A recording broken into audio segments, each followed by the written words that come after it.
জীবনের শখ যে আল্লাহ যদি পৃথিবীতে আর কিচ্ছু না দেখায়, কোনো আফসোস আমার জীবনে নেই। আল্লাহ বলে যে ধরা ধরে দিস। এই কথা বলছেন।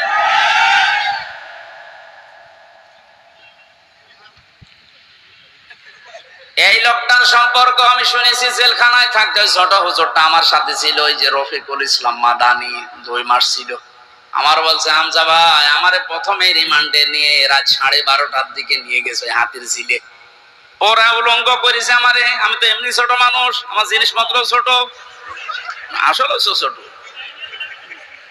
আমারে নিয়ে পুরা উলঙ্গ করে একটা সিগারেট হাতে ধরিয়ে দিল। অর্ধ উলঙ্গ মেয়ে লোক কোন জায়গা থেকে যেন নিয়ে আসলো, রাস্তার 2 পাশে ব্যারিকেড দিয়ে বন্ধ করা। এটা কোরআন শরীফ আমার সামনে একেবারে সত্য বলছি, আমাকে যা বলেছে ওই ফাঁসির কয়েদখানায় তাই বলছি।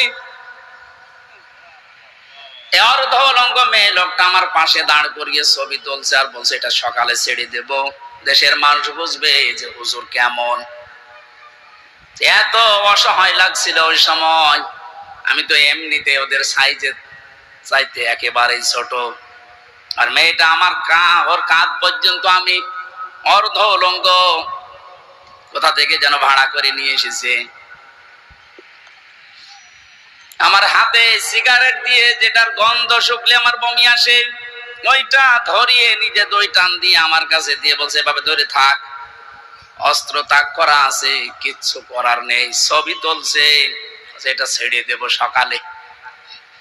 আমি যেহেতু মজলুম আর বিশ্বাস করি মজলুমের দোয়া কবুল হয়, ইত্তাকি দাওয়াতাল মাজলুম। নবীজি বলেন দুনিয়াতে আর যাই করো মজলুমের বরদোয়া থেকে নিজেকে বাঁচিয়ে রেখো। ফাইন্নাহা লাইসা বাইনাহু ওয়া বাইনাল্লাহি হিজাব, কারণ মজলুমের মাঝে আর আল্লাহর মাঝে কোনো পর্দা থাকে না। ওই হাতির ঝিলের ওই পানির পাশে দাঁড়িয়ে আল্লাহর কাছে বলেছিলাম মাবুদ যে অবস্থা করছে আমার তো কিচ্ছু করার নেই, তুমি দেখতে পাচ্ছ। এক এসআই কে ডাক দিয়ে বললাম ভাই আপনারা যা করছেন আমার সাথে কি হারুন স্যার জানে? জানে না মানে? উনি তো করাচ্ছে।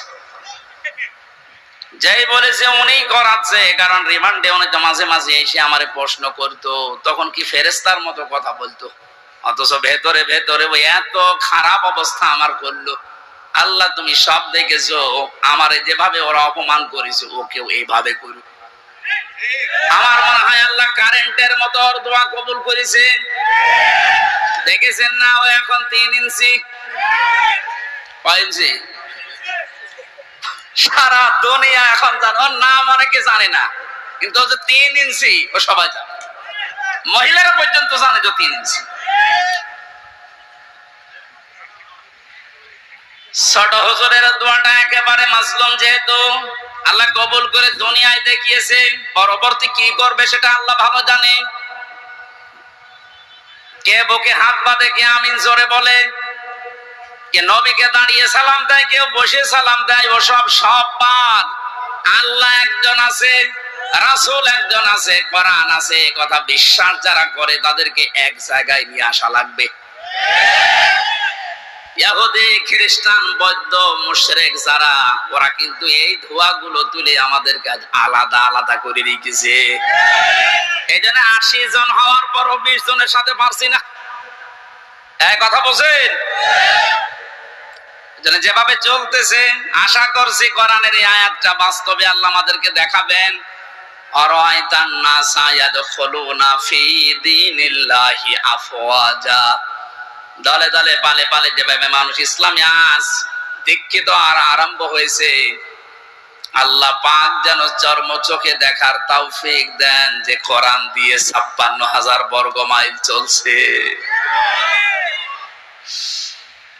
শোক এবং শান্তি শব্দ 2টা, শোক 3টি বিষয়ের নাম, শান্তি 4টা বিষয়ের নাম। বাস্তবে ছোট জীবনে বহু দেশ আমি ঘুরেছি। আমি আকিস গ্রুপে চাকরি করতাম খতিব হিসাবে। ওনারা একটা ভিসা লাগিয়ে 27টা দেশ আমারে একবারে ঘোরানোর ব্যবস্থা করে দিয়েছিল। যদিও 3 বছর জেলে থাকার কারণে আমার ভাগ্য হয় নাই, তারপরও আমার ব্যক্তিগতভাবে বহু দেশে আমি গেছি।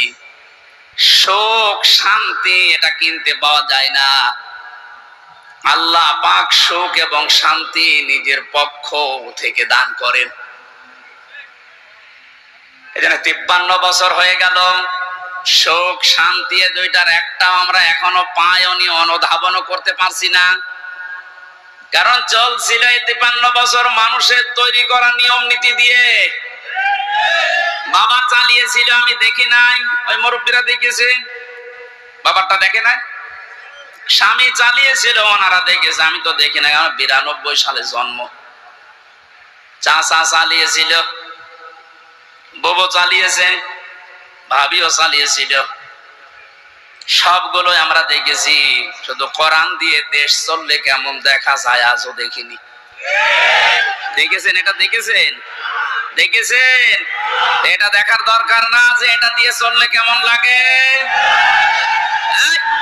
আন্দাজে চিল্লানো না, সত্যি সত্যি মন থেকে বলবেন যদি চান ওই 35 জনের ভেতরে আপনি জন থাকেন যে হ্যাঁ এইটা দিয়ে দেশ যেন চলে, আমি এটা দেখতে চাই। হাত তোলেন তো, লিল্লাহি তাকবীর।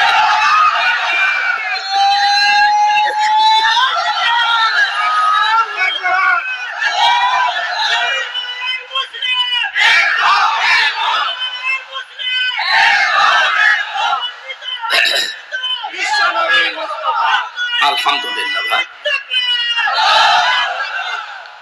দরুদ আর সালাম পড়ছে আমাদের নবী মুহাম্মদুর রাসূলুল্লাহ সাল্লাল্লাহু আলাইহি ওয়াসাল্লামের প্রতি। 7টা নামে আল্লাহ তাকে পুরা কোরআনে স্পেশাল ভাবে ডাক দিয়েছেন। কয়টা? 7টা। 1 নম্বরে নাম দিয়েছেন ইয়াসিন। ইয়া হরফে নেদা, ইয়া মানে হে, সিন মানে সাজ্জেদ।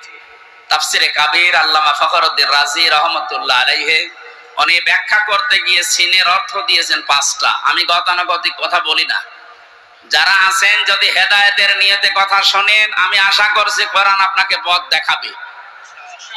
আর কোরআন শরীফ যদি কাউকে হেদায়েত দিতে না পারে, ও যেন বিশ্বাস করে ওর কপালের হেদায়েত নেই।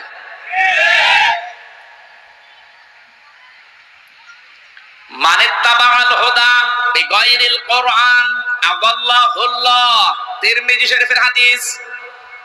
নবীজি বলেন কোরআন বাদ দিয়ে যদি পৃথিবীর কোন জায়গায় কেউ ভালো হওয়ার নিয়তেও যায়, আল্লাহ নিজে দায়িত্ব নিয়ে তাকে গোমরা করে দেয়।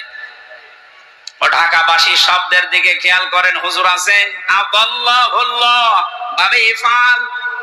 নবী যদি দল্লা দিতেন তাও অর্থ হয়ে যেত। দল্লা ইয়াদিল্লু না দিয়ে আদাল্লা ইয়াদিল্লু দিয়েছেন। দল্লা শব্দটার বাংলা অর্থ হচ্ছে আপনি নিজেই নিজেকে খারাপ বানিয়ে ফেলেছেন। আর আদাল্লা মানে আল্লাহ নিজে দায়িত্ব নিয়ে আপনাকে নিজে খারাপ বানিয়ে দিয়েছে।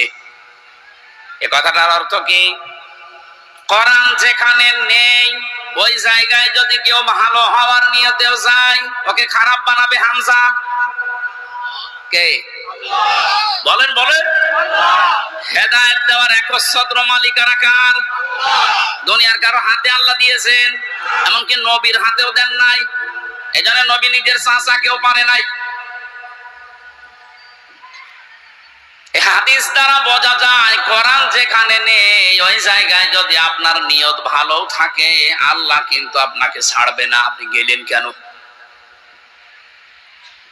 এর বাস্তব প্রমাণ বাংলাদেশের মাজার গুলো। আপনি তাকান, আমার কুষ্টিয়ার লালনের মাজার, অনেকেই তো যায় ওখানে আল্লাহর ওলি ঘুমিয়ে আছে এই কথা মনে করে, কিন্তু কোরআন ওখানে চলে না, ওখানে চলে শুধু গাঁজা। আমি তো যতটুকু জানি বা দেখেছি, সারা দেশ মিলে আপনি যে কয় মন গাঁজা না পাবেন, লালনের মাজারে তার যদি বেশি গাঁজা পাবেন। রাত 9টার পরে গেলে দেখবেন সব অন্ধকার, পুলিশ পাহারা দিয়ে গাঁজা খাওয়াচ্ছে। আমি একবার গিয়েছিলাম রাত 9টার পরে বাড়ির পাশে, তো গিয়ে দেখছি ন্যাংটা, কিচ্ছু নেই, ওরে দুধ খাওয়াচ্ছে। কে এরে দুধ খাওয়ান? হুজুর আল্লাহর ওলি। আল্লাহর ওলি মানে? হ্যাঁ, এর ভেতরে মাল আছে। মাল যা আছে সব তো দেখা যাচ্ছে। নতুন কোন মাল দেখাও, এ মাল তো সবাই আছে,